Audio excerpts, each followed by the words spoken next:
வணக்கம். நாம் இந்த வீடியோவில் வாஷ், க்ளீன் இந்த 2 வார்த்தைங்களோட சரியான உபயோகங்களை 3 லெவலில் பார்க்க போகிறோம். வாங்க வீடியோக்குள்ளே போகலாம்.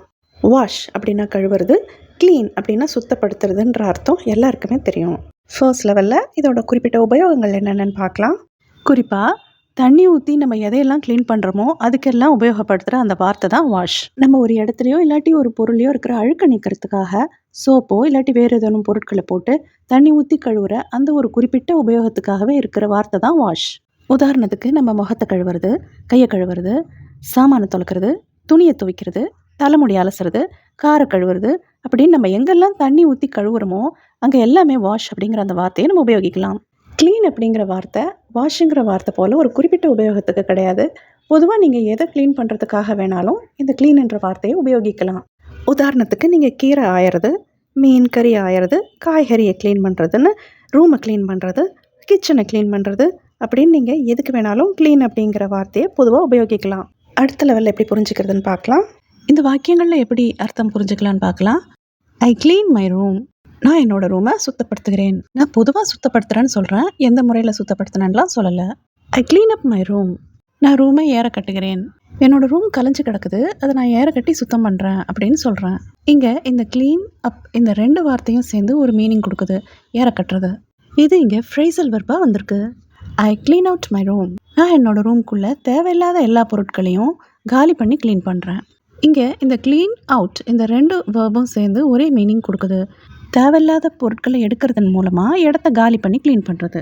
ஐ க்ளீன் ஆஃப் மை ரூம்னு சொல்ல முடியாது. இந்த க்ளீன் ஆஃப் அப்படிங்கிற ஃப்ரேசல் வெர்ப் ஒரு குறிப்பிட்ட ஒரு சர்ஃபேஸை க்ளீன் பண்ணுறதை தான் சொல்லும், ஒரு லார்ஜ் ஏரியாவுக்கு சொல்ல முடியாது.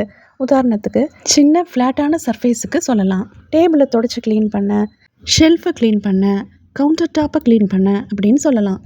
க்ளீன் ஆஃப் இது ஒரு ஃப்ரேசல் வெர்ப், தொடச்சோ இல்லாட்டி தட்டியோ இல்லாட்டி உதறியோ க்ளீன் பண்ணுறது. இந்த வாக்கியங்களை கவனிங்க. I wash my hands before eating. நான் சாப்பிட்றதுக்கு முன்னாடி கைகளை கழுவுறேன். I wash up the plates after dinner. நான் இரவு உணவுக்கு அப்புறம் பாத்திரங்களை கழுவி வைக்கிறேன். இங்கே வாஷ் அப் இது 2ம் சேர்ந்து ஃப்ரேசல் வெர்பாக வந்திருக்கு. இதுக்கு அர்த்தம் பாத்திரங்களை கழுவி வைக்கிறது, இல்லைன்னா கை கால் மூஞ்சி அலம்புறது. இங்கே பிளேட்ஸ் அப்படின்னு வந்திருக்கிறதுனால நம்ம பாத்திரம் கழுவுறதுன்ற அர்த்தம் எடுத்துக்கலாம். I wash out the stain from my shirt. சட்டையில் இருக்கிற கரையை நான் முழுசாக போக்கிட்டேன் அப்படின்னு அர்த்தம்.